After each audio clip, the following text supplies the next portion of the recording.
Right.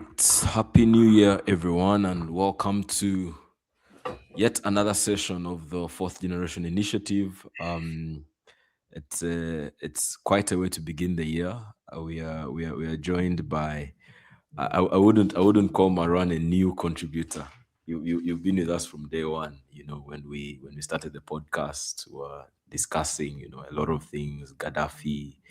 I believe you were there in the discussion of Sankara. So welcome back again. And to begin the year, we are starting with an examination of the capstone that Maran wrote for his undergrad studies. And the capstone is on the conflict between Morocco and Algeria. It's on beyond Western Sahara, reframing the Moroccan Algeria conflict and regional solutions. Now, the fourth generation initiative obviously is still intent on that same work that we began in 2021 and we continued last year, the work of conscientization. This year, particularly, we are drilling down, on political education and political conscientization.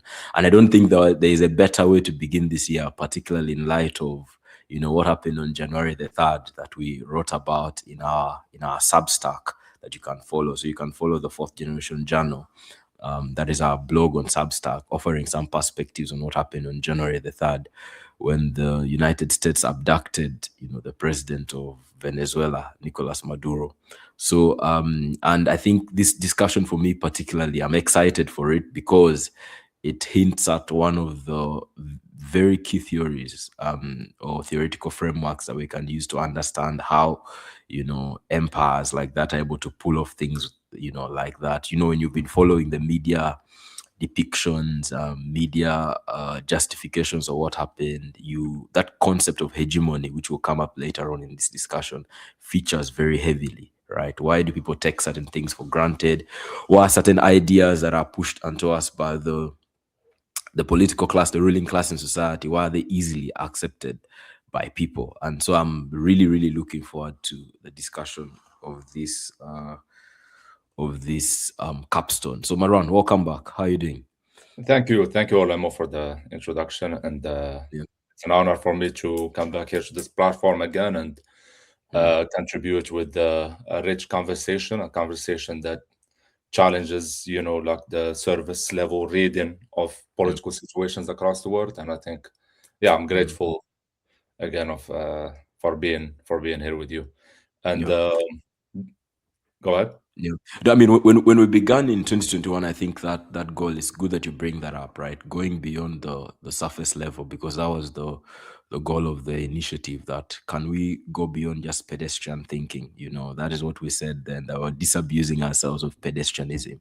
That is, we need to critically understand things that are happening in society in order to intervene well, right? It's important to reiterate there's that Marxian insight that we have that the philosophers have only interpreted the Yeah. world in various ways.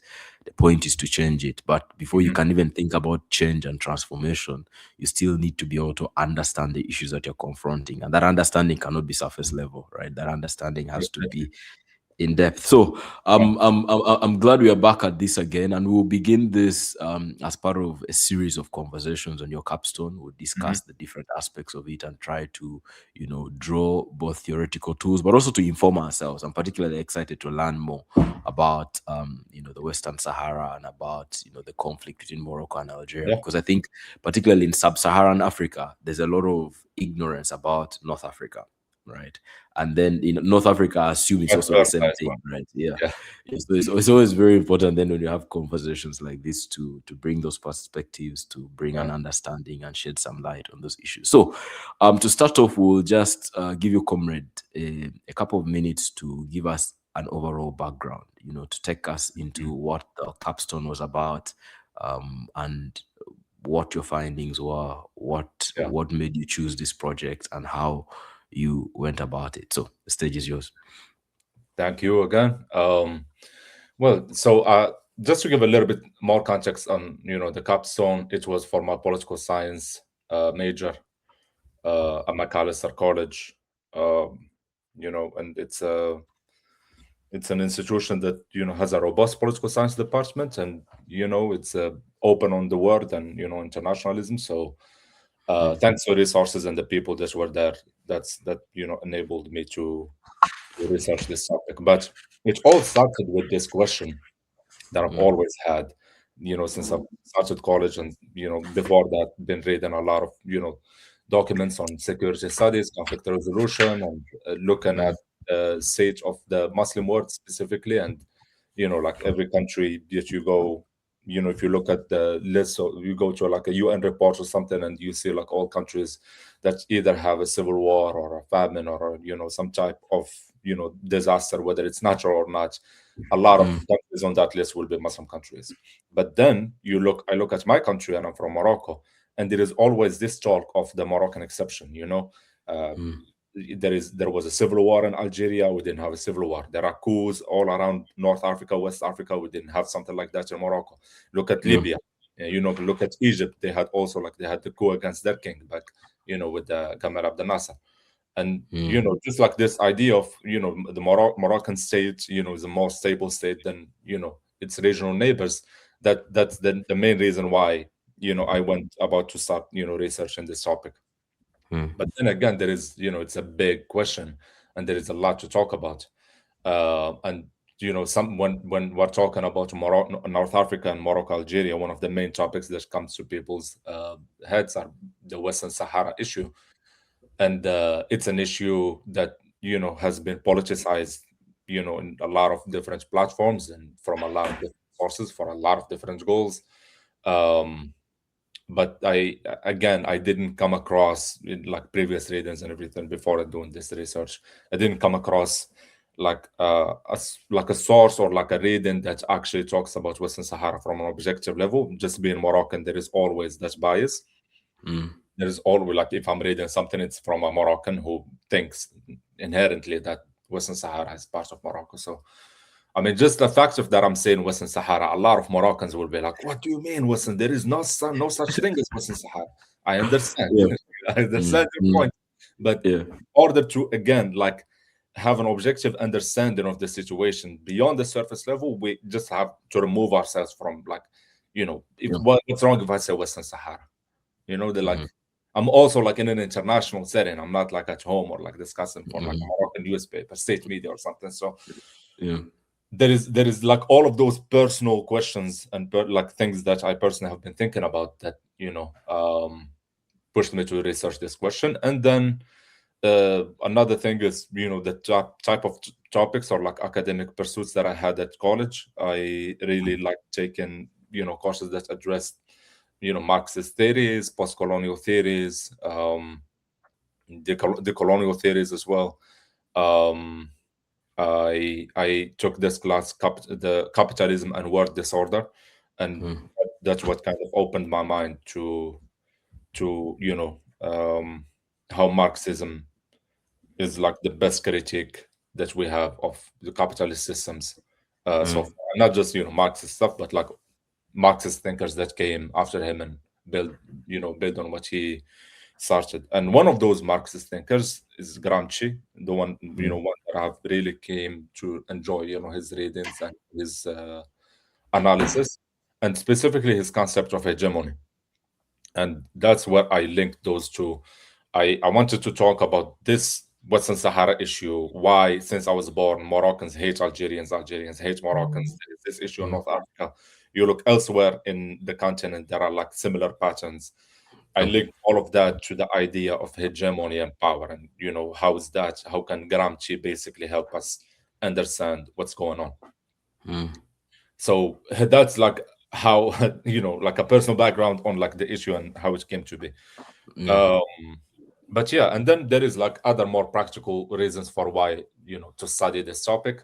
Again, looking at different regions. I mean, just like there is in like international debate now, there is more talks of globalization and regionalization. More like some like you mentioned at the the beginning of this episode what happened January 3rd, and that's a very clear example of how like these countries, global powers, are taking care of or like making sure that there is no messing around in their backyard, basically. or Yeah. their spheres of influence. That's how the U.S. sees Latin America per the Monroe or the Dunroe doctrine, as Mm. some people.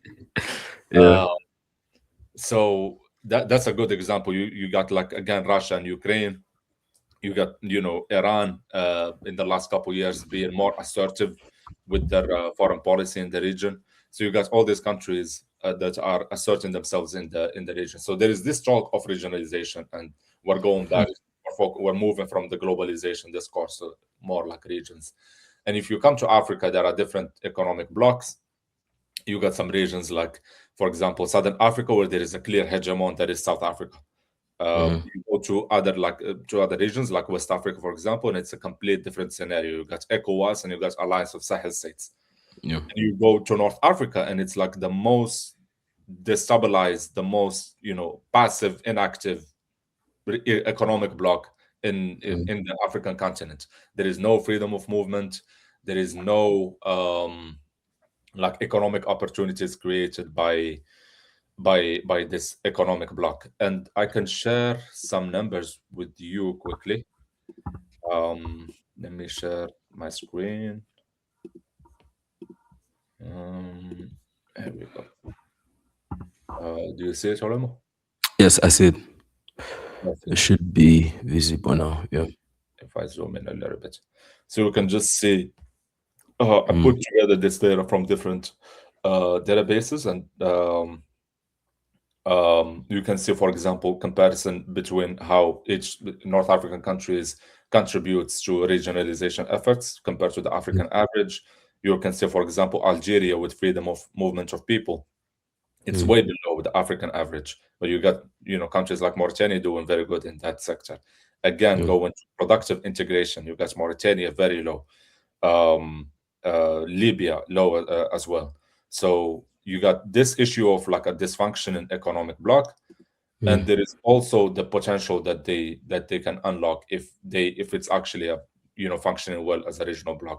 And we can Yeah. see how they could unlock $225 billion in GDP growth, 7 billion annually, like from trade. And like we can also see that intra-regional trade also remains very, very, very low Mm. between countries of this region. Yeah. So there is that issue of needing to like study the region itself and why it's not been working. And there is this like very quick example that I would like to share. I always comes to my mind. For example, Morocco is one of the biggest exporters of sardines, and Mm. Algeria, only having the Mediterranean coast, buys their sardines, but they buy them from Italy, or like from another Europe, from the EU. So you Mm. got Morocco selling sardines to the EU instead of selling them directly to Algeria.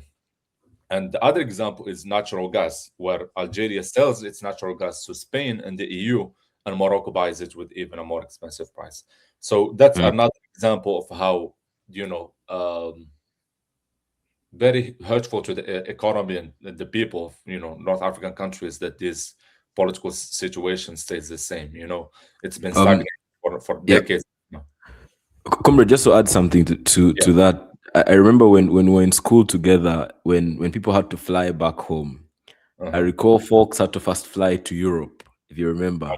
You Yeah. talk to people are going to, somebody's going to Tunisia, somebody's going to Morocco, and before Uh-huh. they can even get home, they first fly to Europe, and then now you come back, Right, to Italy to or France, or mm, like, yeah, because flight lines do not exist, because there is mm, no, between the African countries, because there is no like financial incentive for that. mm, Like like these airline companies, they're commercial companies and foreign commercial interests, and mm, it's better for them to have like lines with European countries. I feel like that's the reasoning. That's mm, and there is also the political tension yeah, between different countries. Like, I don't think there will be a direct line between Morocco and South Africa because of mm, other political issues. yeah. Yeah, and same with like Morocco and Algeria. The border has been closed since 1994, and like it's been very hard for like families who are like Moroccan Algerian to deal with that. But yeah, going back to the question of why we're doing this research, and like that's the reasons why we're addressing this question. mm, But yeah, let me go back to the presentation so we can look at more what's happening with the agenda and other things that we're going to address. Can you see it, Oliver? Is it all clear? yes, it's all clear. Yeah, so basically what we're going to be doing is this capstone, we're going to be discussing it in two parts. The first part today is where we address the historical comparative analysis of both Morocco and Algeria, how these both Mm, nations came to be as we know them today. And the mm, second, and we will briefly define the theoretical terms and uh, the neo-Gramscian theory that we're going to be, or elements of that theory that we're going to be using in our analysis. And the analysis will happen in the second episode where we apply the theory. But basically, yeah, so I'm just going to go over a recent history of Morocco and Algeria, um, like stopping briefly at the colonization moment and mm, seeing how basically the elites in each country mm, took over the country after independence and created or formed a completely different national identity from the other one. In fact, contrasting to the other. mm, Um, so yeah, starting with the historical background. First, like here is a quick map of Morocco and Algeria, or mm, like the African Maghreb, Arab Maghreb Union, mm. regional bloc. And here I'm starting with the first map on the left. This map dates to the 8th century. And let me know, Olemo, if you want me to go on like presentation mode or something so you can see it there. I think if it's on presentation mode, it's going to be much clearer. Yes, this is better. This is This is better. better. Yes, sir. Yeah, here we go. Mhm, So the map on the left, top left, is a map from the 8th century, and it shows in the brown area right here um, parts of today's Morocco. You can see Fez here, and Algeria. You can see Oran, Algiers, and other cities here. This area or this territory was like right after the Arab conquest of North Africa. This is still like in the 8th century. mm, The Umayyad dynasty or the Umayyad rule did not survive for a long time in these parts of North Africa because there was mm, a Berber revolt, and the Berbers are the indigenous population of North Africa. And it's a very large ethnic group, and it has a lot of smaller groups that span all the way from Morocco to Egypt, and all the mm, way to Mali, Niger, Chad, and other countries in the Sahel. Um, so yeah, so you got these Berber people who revolted against the Arabs and formed this entity that spanned both territories. And then after the Great Berber Revolt, you could see a lot of Berber dynasties that are arising. So, for example, you got the Zirids, or you got, let's see if I have another one. Oh, I don't think I have another one for the Almoravids or the Almohads. For example, the Almoravids had a territory that spanned from the Senegal River, from all the way from Senegambia all the way to Andalusia or Spain. mm, Um, you got Almohads again, which is like a religious movement coming again from the Atlas Mountains and spreading over the territory, encompassing both, like what's today's Algeria and Morocco, and they're the same territory, same mm, um, political and social organization systems. And we're gonna fast forward to the 16th century. So you got a lot of dynasties come and go, and these all like are Berber dynasties. But here, mm, 16th century, something different happens is that the Ottoman Empire basically comes into the framework and basically conquers most of North African, just the coast, saying on the coast, but most of the North African coast all the way to Morocco. mm, And you got also here Portugal and Spain encroaching on Moroccan territory. mm, And it is at this moment where there is something like that happened that set, that's what I think is where Morocco's and Algeria's path basically diverged from each other. Is that after here you can see like there is three different superpowers around Morocco, and mm, the Moroccan stayed independent mainly thanks to this victory at the Battle of the Three Kings, And I'm trying to get like the exact date for that. Um, and it must be 1587. So Mm, 1587, the Moroccans defeated both the Ottomans and the Portuguese. That's why they call it the Battle of the Three Kings. There were like three different armies there. But mm, thanks to that victory, Morocco established an indigenous system called the Makhzen. And the Makhzen, basically, the Arabic words, like is the word magazine mm, comes from Makhzen, and it basically means like storage, like a place where you yeah, store things. yeah, And the Makhzen basically was like the state storage where they would store like taxes and like other things that like the money that the state is basically making, whether from taxes or tributes or other things. mhm, And Morocco developed this system independently from like any other, like it didn't um, like copy or imitate like another system. They basically needed a more advanced way of organizing their administration and and their armies to match the Ottomans and the Europeans at the time. mm, Algeria, on the other hand, was a province, an Ottoman province, and that's like this again is what again, like I'm saying, set like the two countries on different paths, because what mm, happens next is that the French comes, and how the French colonizes Africa is, or mainly the northwest, besides like other enclaves that they have elsewhere, is through mm, their conquest of Algeria. And it was they conquered Algeria when it was an Ottoman province, and that happened in 1830. And by 1848, the Algerian conquest is done, finished, and the French establishes a settler colony there, meaning that there mm, is waves of French populations, white populations that come to replace the indigenous populations. So you got these two things happening. Morocco, that with this system that has helped it stay independent from like Ottoman or like other imperial conquests. Um, but this system, the Makhzen, survived all the way till today, and it was mm, actually helped by the French. The Moroccan monarchy was supported by the French during their like colonial episode. That's why it's called a protectorate, and it's not a settler colony.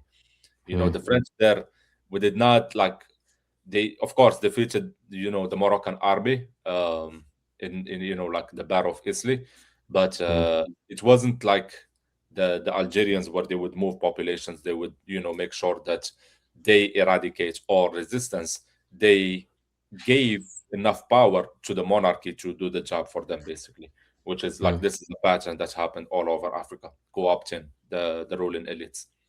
mhm. But in Algeria, they destroyed the elites and created a whole new. So that's what I'm saying. I'm like highlighting the difference between what the two countries here. And some numbers, for example, for like for the Algerian case and what happened with like colonization. I mean, there is like the famous Algerian War of Independence. Mm, Algeria said they lost 1 million martyrs in that war, maybe even more. mm, Um, and even when the Algerians got independence, they struggled extremely with their economy, because most like close to 1 million Europeans had to leave Algeria after the FLN got independence. So when the French and the Europeans left Algeria, you got a lot of people, professionals who knew how industries work. They're not there anymore. There are a lot of agriculturists, people work, farmers, who had technology and stuff like that. They're not there anymore. Companies who left. So you got this Algerian economy that's like super fragile. They got independence, yet yes, but at what cost? yeah. Uh, so here's what the situation of both countries at the moment. And then they got independence. Morocco gets independence in 56, Algeria in 62, and then they draw the borders here. And here Mm, is where the drama begins, basically. mm, So right after getting independence, King Hassan II of Morocco invades Algeria in 1963, literally a year after the independence, invades Algeria. And this is mm, based on a promise that the FLN gave to him during their war against the French. So the mm, Moroccan king said we're gonna support right after they got independence in '56.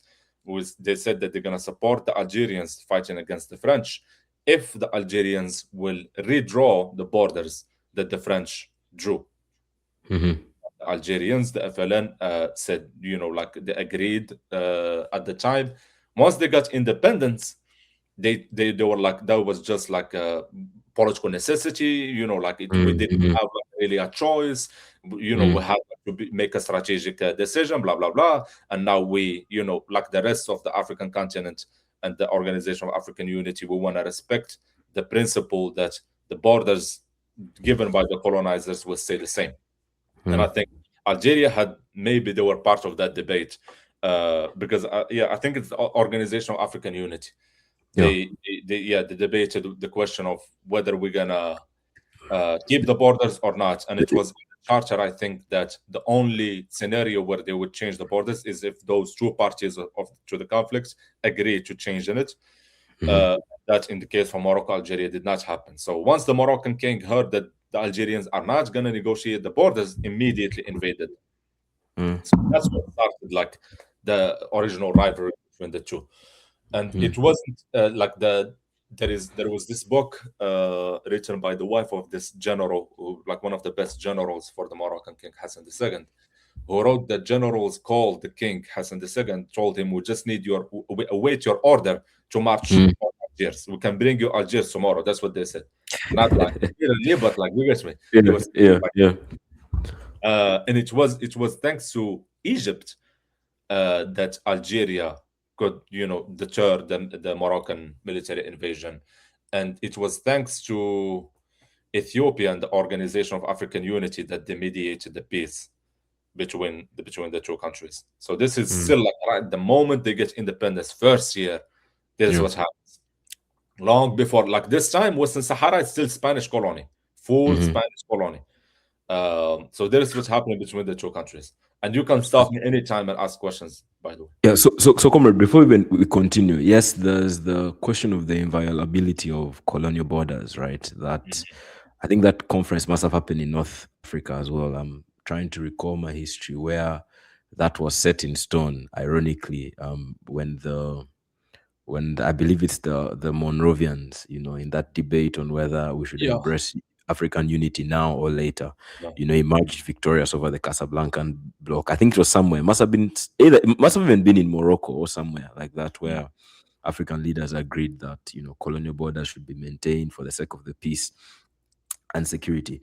But just to walk you back, when Morocco agreed with Algeria to redraw the colonial borders, what was their strategic interest? Where were they trying to relocate the new borders?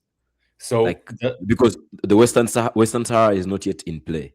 So yeah. what exactly were they interested in? So I didn't want to get to this now, but it's a very good question because Mm, right when Morocco got independence in 1956, mm, and the independence parties in Morocco, the nationalist independence parties, one of the political ideas that they were advancing is Greater Morocco. And let me see if I have it in this presentation. I don't think I do. I don't think I do.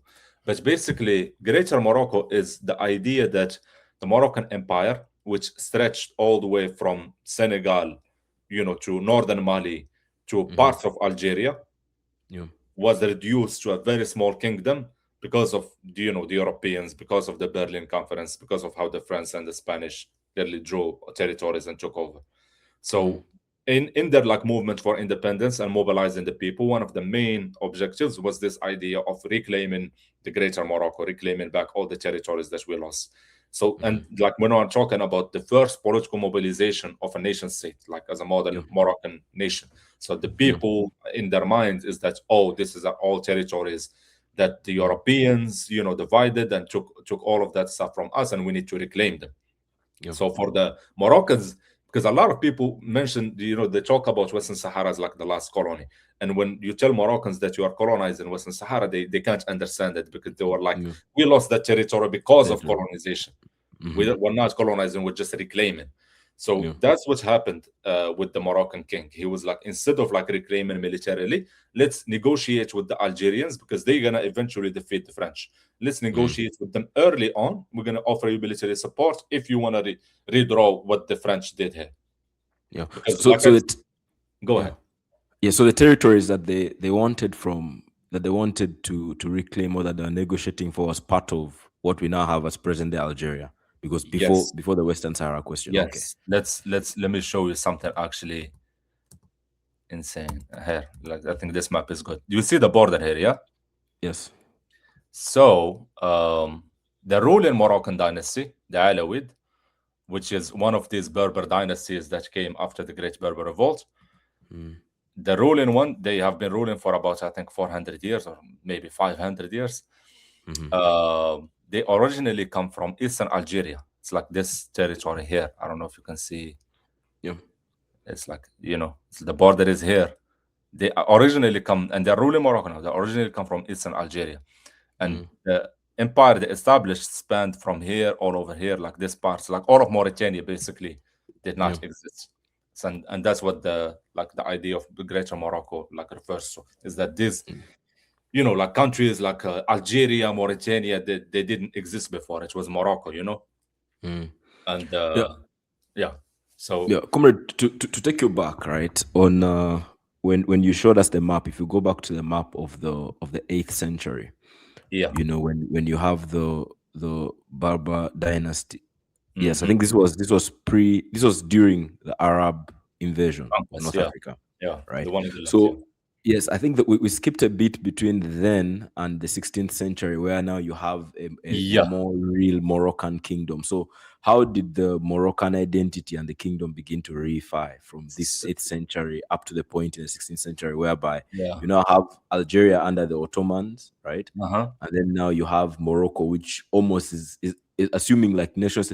And I'm asking these questions because normally when people think about the nation state, when they think of yeah, Algeria, Morocco, Uganda, people think these are eternal ideas, right? They think yeah. like these countries have always existed from day Yeah, one. yeah, But so this history is very important to say yeah, that no, there is actually a historical development that has yeah. happened, and there's a way we got to this point. So when we get 8th century to 16th century, you see from the maps that you showed, like a Moroccan identity. You see a monarchy that is Yeah, deliberate. yeah. I'm sure it was very highly centralized. How did we get there for Morocco? So yeah, so that's I have a couple other maps that I'm gonna show you on. I'm just gonna share a different screen. So Yeah. yeah, this one on the top left, that's 7th century, right after the Arab conquest. Um, then the one on the right here, the one that says around 880. Mm. This is one where you see this green here. Yes. That's the first caliphate, or like the first Muslim state that established Mm. in Morocco, and it Yeah. was established by, and I think somebody who escaped. I forgot the right person. I feel bad. Mm. But his name is Idris. He's Idris the first. He's the he. I think he was either like related to the Prophet's family, and there Mm. was a time where they were prosecuting them. They were looking for everybody who was related by blood to the Prophet's family, and he Mm. escaped to Morocco or the Maghreb. And Maghreb means where the sun sets in Arabic. Yeah. That's why the name for Morocco today is Maghreb. That's where the sun sets. He came all the way to the end of like the known world at the time and Mm. established his own Islamic state with his own teachers and stuff. So that's Yeah. that's the first Islamic caliphate. And Yeah. during that time, Algeria was still part of like the Umayyad Caliphate. That's like the caliphate that stretches all the way to the Middle East, Yeah. all over the Mediterranean. Mm. And that's right after then. That's what I mentioned, the Berber dynasties, like Islam dynasties that come and rule, like the caliphate or the empire, Mhm. that Mm. are not of Arab, like they don't originate from Arabia, from like the Mhm. Arabian Peninsula. They are indigenous people to the land. Like that Islam sometimes is kind of different from like the Islam in the Middle East. That's what I Yeah. mean by these different Berber dynasties. And let me show you a quick map. Um,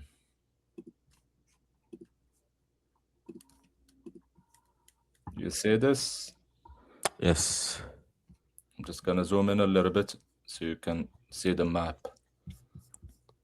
But yeah, this is a map from 11th century, 11th, 12th century. And you see these two different maps here? Yes. Yeah, so both of these, and you can see the modern territory or the modern borders of these two countries, Morocco and Algeria. And then you can see in pink, this is the Almoravid Empire. And the Almoravid Empire came right after the Idrisid Empire. And the Almoravids basically it's a religious movement that originated all the way from from southern Mauritania, and basically they were like Islam that's practiced here is not the right way, and we have like basically the right way of how to practice it, and that's why they all start with the religious movement as a religious movement, and then they established their empire and dynasty, and you can see how vast the territories that these empires covered. And throughout history, again, like again, I'm jumping, but like every century there is this thing called there is this Muslim thinker called Ibn Khaldun, and he comes with this theory of the dynasty, or like the cycles of power in like a Muslim dynasties, and where basically you get like a dynasty that's ruling, and they're ruling justly and fairly and whatnot, and generation after generation, the third generation basically gets grows up in riches and wealth, and like they're indulged and they don't do their job basically, and They you become get complacent. exactly, and then you get Yeah. like a tribe that's coming way far away from the urban centers, or like far away from where civilization centered, in this case the Sahara, because that's where the Almoravids came from. They came from their nomads. You Yeah. get me? So they Yeah. came from nowhere, came to the city, throw over the old dynasty, established their empire. And it goes on for 100, 200 years. They get corrupt, another cycle again. So Ibn Khaldun is like he's the father of, is considered the father of sociology, but great Muslim scholar. But yeah, he gives us this cycle, and this cycle is what happens for when we're jumping from the 8th to the 16th centuries. Okay. Every 100, 200 years, a new empire in Morocco, new empire in Morocco, new empire in Morocco. They never call themselves Moroccans or anything like that, but there is like that character of, the people in the far west of, the Muslim world. There is like always something happening there. Yeah. Algeria, on the other hand, was mainly like ruled, by like smaller, dynasties that ruled for a shorter periods of time, and rules over just like the coast, rather than going over in the deep desert. Like all of these parts, the cities that you see here, um, like Taghaza, Chowdeni, Chouat, like all the cities, uh, they gave their allegiance to the Moroccan king, not by paying taxes or a tribute or anything, but by like doing the prayers in his name. For them, the Moroccan Sultan is always like the big religious figure in this region, Yeah. basically northwestern Africa. So that's what's happening in those centuries that I jumped all the way. So this is uh, late 17th to 19th century, and this is the Alawid Empire, or the dynasty that's ruling today. And you can see by like 17th, 19th century, they lost their territories in on the coast, like like even the like this part here that you see over here, that's like part of modern Algeria, if you Yeah. look at it. You see, Yeah. like I'm telling this, Yes. but Sijil Massa, for example, Sijil Massa is on the borders now, but you could see Sijil Massa was actually the heart of trade, sub-Saharan trade. There was like a big city historically. So, and on the other hand, you see the Regency of Algiers. This is just an Ottoman province, like the other provinces of Tunisia and the Tripolitania. That's Libya. And it is in this moment that the Moroccans developed their that indigenous system called the Makhzen. And here's how here's what I'm talking about in the paper. And here I'm mentioning, sorry. The Alawi dynasty emerging from the Tafilat Sijil region, now in today's Algerian Eastern Sahara, inherited these structures and consolidated its regional authority. So that's what happened right before the Ottomans got there. Okay. So we got the Moroccans, they have some type of like an indigenous system that they call the Makhzen. Yeah. And the Makhzen is like the central authority. It's not like a class, or it's not like a category of people. It's like Mm, it's verse, it's an idea in Moroccan minds. There is always mhm, this idea. We have the army, we have the government, we have the police, but there is the makhzen. The makhzen mm, encompasses all these like military state institutions, and mhm, also in like expands to economic institutions as well. Like today, yeah. just like later we're gonna talk about how the makhzen evolved. But Okay. what I want to like highlight right now is that the Moroccans got this indigenous system working for them somehow until like the Europeans, Berlin Conference and whatnot. And you got the Algerians that don't have like necessarily like this identity of like we have a king or we have this figure that's like holy, Mhm, mhm, and that's like what the Moroccans they had. They had like this holy figure, this king mhm, or the sultan that tells them, mhm, like the descendant of the prophet, and that's yeah. where he gets his legitimacy from. Yeah. So it's more, it's a conversation of the divine right of kings of sorts. And that's also like And how the yeah, dynasty, like when I mentioned the Alawite dynasty that been ruling for 500 years, that's how they yeah. did it. They inherited this concept of Sharifianism or Mm, divinity in like in mm, Arabic, meaning that mm, this person is divine. It just gives them political power, that gives them, like legitimacy and mm, other things. yeah, Makes ruling easier for them. yeah. And in the case of Algeria, it's just like different empires come over and they leave. And then in 1830, you got the French, conquered Algeria, and then from there expanded into the rest of Africa. Yeah. And I think that that difference in configuration is important, particularly when you highlighted, the fact that when it came to Morocco, Morocco was established as a French protectorate. When you think about French colonialism in Africa, most Hmm. French colonies were there was direct rule. It's the Yeah, British who practiced more of the indirect rule, and so that difference in what they were initially protectorate versus settler colony then explains what the differences in the trajectory yeah, is like after colonialism. And the effects are not like they're not surprising. For example, the disempowerment of the political class or lack of bureaucrats who can run the system yeah, afterwards, the problems that the FLN, face after securing that victory against the French hmm, versus, a Morocco that then can revert back to local systems like the magazine that you're yeah, talking about. So that difference. And then now obviously in the paper you trace the emergence of the monarchy in Morocco versus now the FLN, yeah, the FLN rather as the party, the exactly, liberation movement that exactly. that now comes on board in Hmm. Algeria.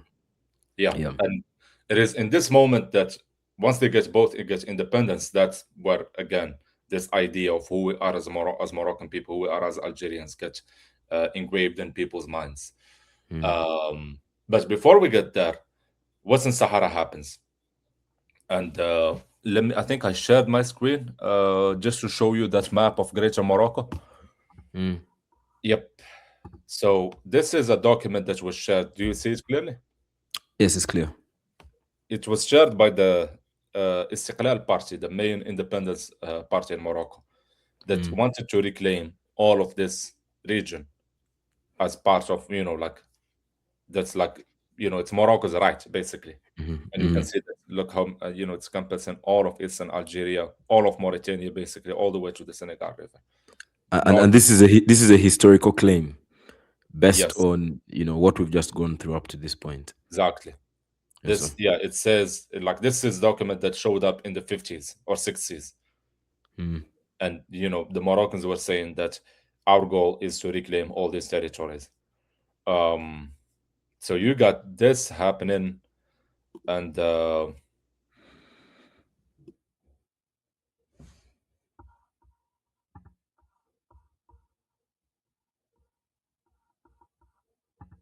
sorry No, I'm no just, problem. No problem. We lost you for a second, but we're back now. yeah, um yeah, so I'm just gonna is it still recording? Yes, still recording. Perfect. Okay, we left it at the emergence of this Western Sahara issue. Hmm. Let me see if there is a map for Western So Sahara. Oh yeah, let's do this. Yeah.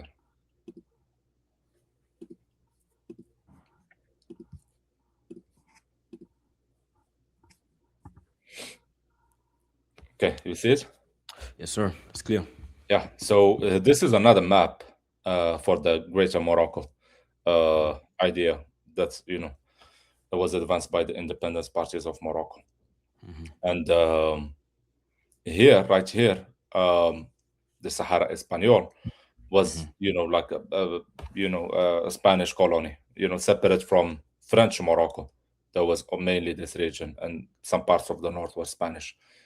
Um, the Spanish left in 1974, but when they left, unlike I mean, like the fact they're living in the 70s is already like problematic, because you Yeah. can see like other European countries, most of them, I think the Spanish and Portuguese, the first Europeans to colonize Africa and the last to leave.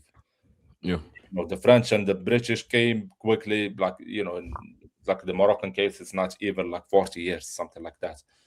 um but it's the Spanish, they remained, and when they left they didn't necessarily assign like political leadership to any group or any party Mm, or any mm, government. Instead they just left, and they struck a deal with Morocco and Mauritania, where they divide, where Morocco will get this much of the Sahara Espanol, and Mauritania will get the southern part. But at that exact moment, where both Mauritania and Morocco are about to divide this little territory, I mean, not little, it's the size of the mm, UK. So, mm. uh, It's not small. Yeah. yeah, it's actually a Mm, big territory.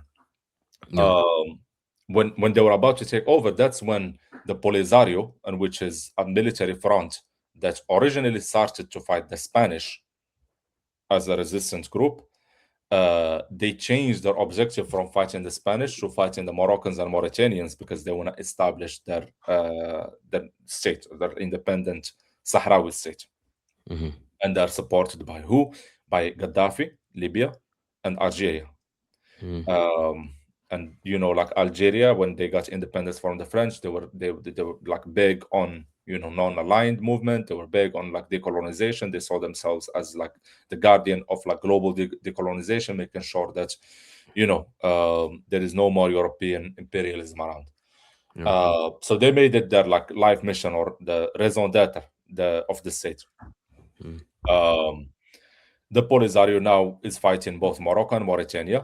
They defeated Mauritania because it had a weaker army, but Moroccan, they could not defeat Morocco. So what mm, happened is that the Moroccans pushed the Polisario into Algeria, like into this part called Tindouf.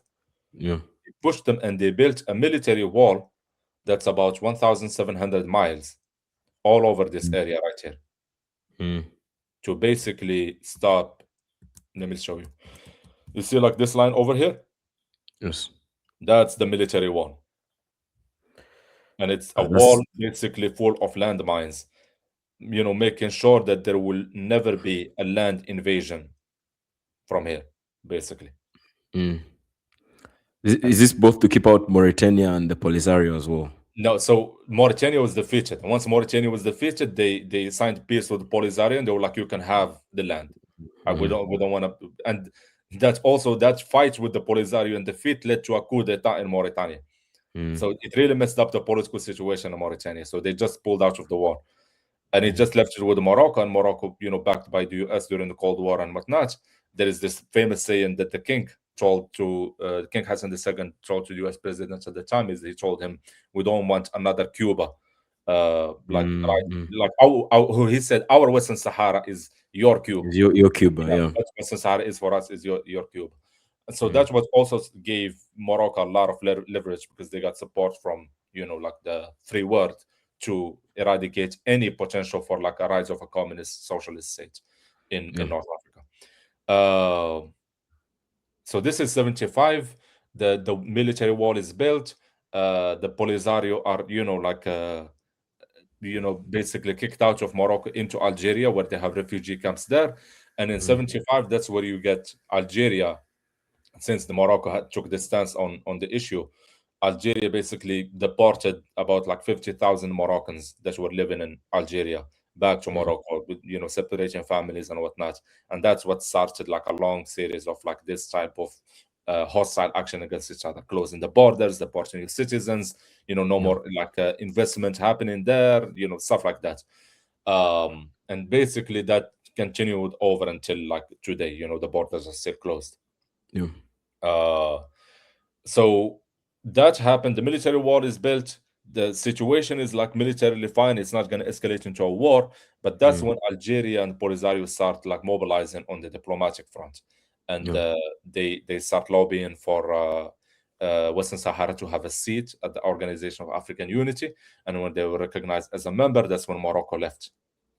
And I think Oh, in the yeah. 80s, that's Yeah. when they left the Organization of African Unity, and only Mm. rejoined in 2017 to the African Union Mm. after the organization changed and whatnot.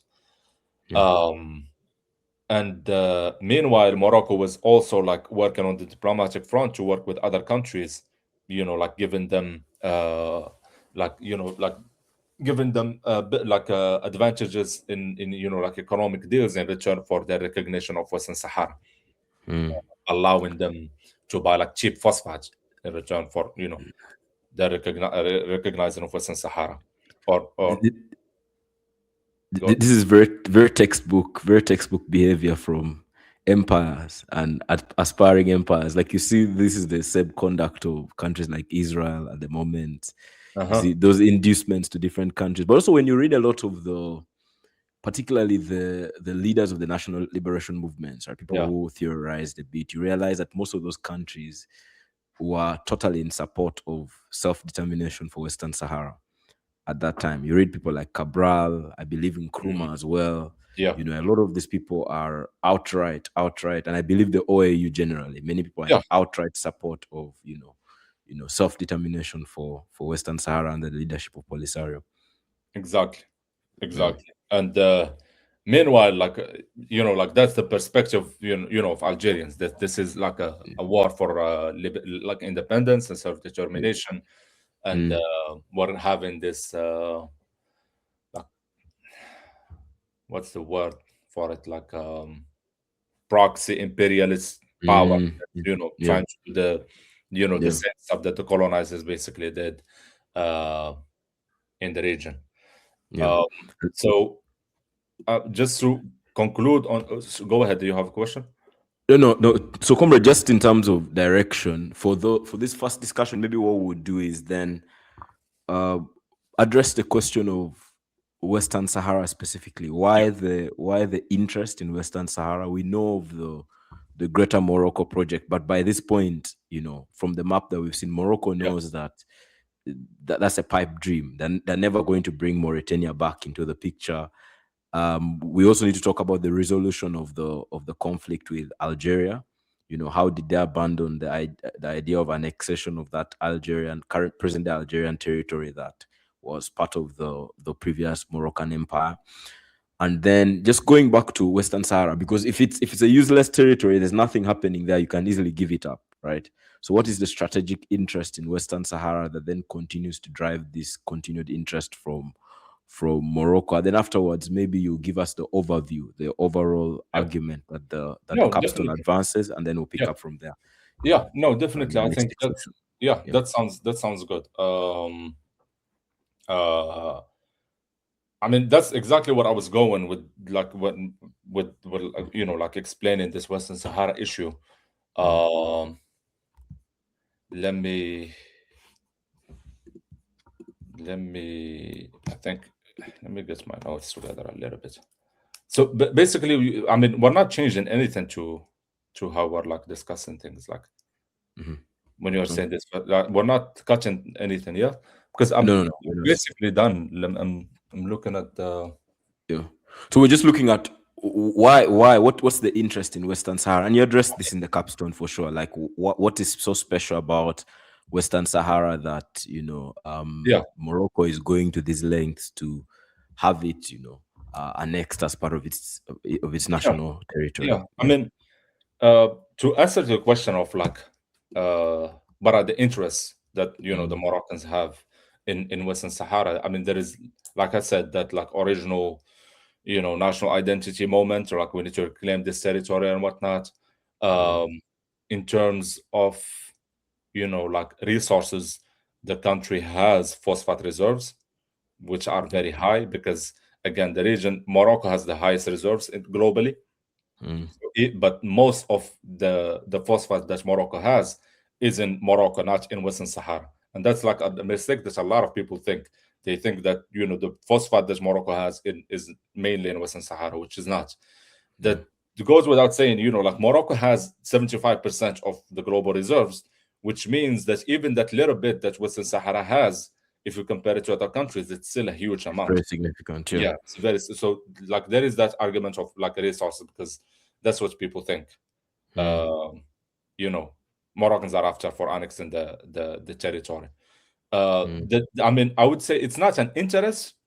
I would say the interest for the Moroccans was to get over all over like these territories, basically take Mm. over Mauritania, northern Mali, and eastern Algeria. That was the Yeah. goal. Mm-hmm. They realized they couldn't do that, but at the same time they couldn't just like accept what was thrown around them and just like sit, without Yeah. doing anything. Mm-hmm. uh, they realized their position as a key Western ally, and I think they capitalized on that Yeah. in terms of like playing into the Cold War dynamics and using Western support to make sure that, like, because the Sahrawis again, or the Polisario, were, you know like Algerians and the Libya, socialist Yeah. party, so they did not want to, like I said, a Cuba right there. Mm. So um they could easily mobilize internationally under that narrative, yeah. during the Cold And War.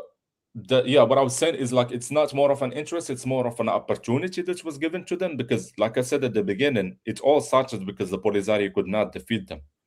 Mm. As they basically defeated the Polisario, they could bully them, and because like when in these moments of independence, like any group, like people in the north of Morocco, the Rif people living in the Rif, the Mm. Amazigh there could say that we want our country as well, and they're Mm. about 150,000 people, and they're like, we want our country as well.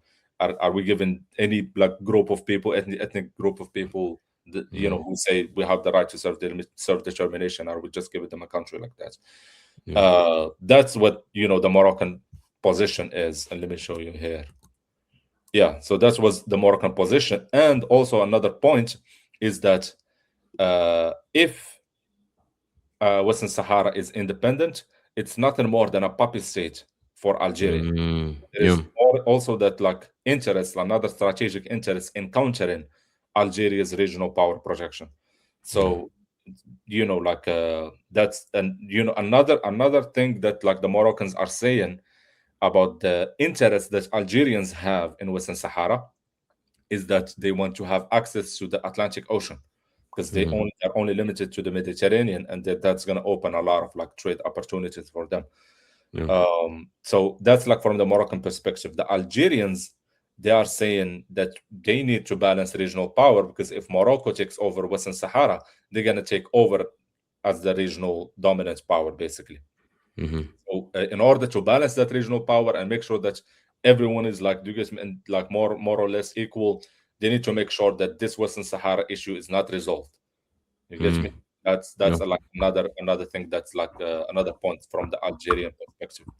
Yeah. Um, and also, what's like something that they have been strict on since day one is that they say that they are not an official party to the conflict, that they're only supporting Polisario, which is one of the official parties to the conflict.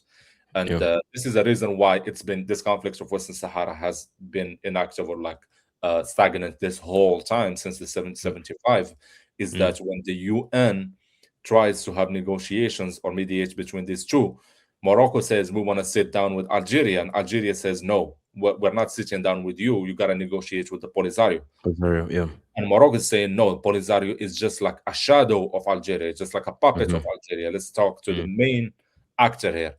There Mm. is that issue. Why the UN as an organization could not solve it? I mean, to first, the Organization of African Unity could not resolve it, because once Morocco pulled out, they refused to work with the OAU. Mm. So even after the AU was created, they did not, like participate at all in the Western Sahara issue, and they left it Yeah. to the UN. So here's another, when we're talking about literature review and talking about perspectives, The liberal perspective, that's what it's talking about. The liberal Yeah. perspective blames institutions, liberal institutions like the UN and like EU and all these like new organizations for failing Mm. to resolve the issue. Yeah. While their purpose, like the reason why they're created, is to resolve issues like this. Yeah. Um, so you got the UN failing because of parties of the conflict do not even want to sit, don't recognize each other, they don't want to sit on the same table, and you Mm. got the issue of Moroccans right after uh, so they defeated the Polisario. But another thing that I forgot to mention, actually very very influential, is Mm. the Green March. So Mm. after the Moroccans defeated the Polisario militarily, the king went out to the street. He picked 300,000 Moroccans and marched with them from Rabat, from like central Morocco, all the way Mm. to the Sahara. And it's Mm. called the Green March. And it's like one of the main, national celebrations in Morocco. Mm. It was framed as this peaceful march from a king and his people to reclaim territories lost, by colonialism and Mm. what. Yeah. And So the Polisario, wait, just one yeah. second. Polisario Yeah. called this the Black March because it's the day that they lost any hope of forming their country. Yeah. So I mean that's very important in terms of narrative framing, which is what the capstone addresses. So, comrade, in the interest of time, Yeah. we'll just I'll ask that you take us back to the big picture, right? Hmm. And then the next time that we convene, we'll then look at the some of the theoretical tools that you employ Yeah. to address to make the argument or the thesis statement for Yeah. this capstone. But just take us back to the overall picture. What argument does the capstone advance? And then the next time that we convene, we'll then go into the specifics of that. Yeah. I mean, to give the answer here is the main research questions that Capstone is addressing. It's Mm. basically looking at how or why there are divergent national identities between these two countries, Yeah. and here again focusing on hegemony as the key central like theoretical element that we explore, Yeah. and also get into a qualitative analysis of media Mm. portrayal, how each country portrays the other, and Mm. this one is briefly gonna go through it because I done most of the work and I have like the results and whatnot. Yeah. And finally, that's when we can talk a little bit about what discussion I had with UN officials and other scholars and what they said about possibilities for resolution that is Mm. structural diplomacy and civil Yeah. society engagement. Yeah. That's like the questions that you are asking, and like the argument that you are making, again to summarize everything, is that the Mm. issue that we have between Morocco and Algeria goes back to way more than like just Western Sahara. It goes Yeah. back to the creation of this nation states, or and like the elites that ruled them, the FLN on one hand and the dynasty in Morocco on the other hand, how they both created what Gramsci calls the common sense, Mm. like what allows the hegemony to rule with consent rather than just coercion. And Yeah. those terms will definitely be exploring them in depth next time. Yeah. But that is the argument. The argument is that to understand and to resolve the issue between Moroccans and Algerians, we gotta go to the ideas, to the like how like a Moroccan says it's normal to think of an Algerian and Algeria this way. That's what we Mhm. need to tackle. And Yeah. Western Sahara, as which we have seen, it's just Yeah. like a case, a dossier that came along the way of the dispute. It's just like Mhm. another branch of that Yeah. dispute rather than the main dispute. Remain. So that's Yeah. that's basically is the argument that we're trying to Yeah. make. For sure, for Yeah. sure. No, no, thank you, comrade. I think it's important, and this is well in the spirit of what we're doing with the initiative, right? And what we're going to be doing a lot of this year, which is historical analysis and historical development. Because the moment that there's this laziness that kind of becomes pervasive in our thinking when we think that things have always been the way they are. We stop Mhm. questioning, we stop asking, okay, how did we get here?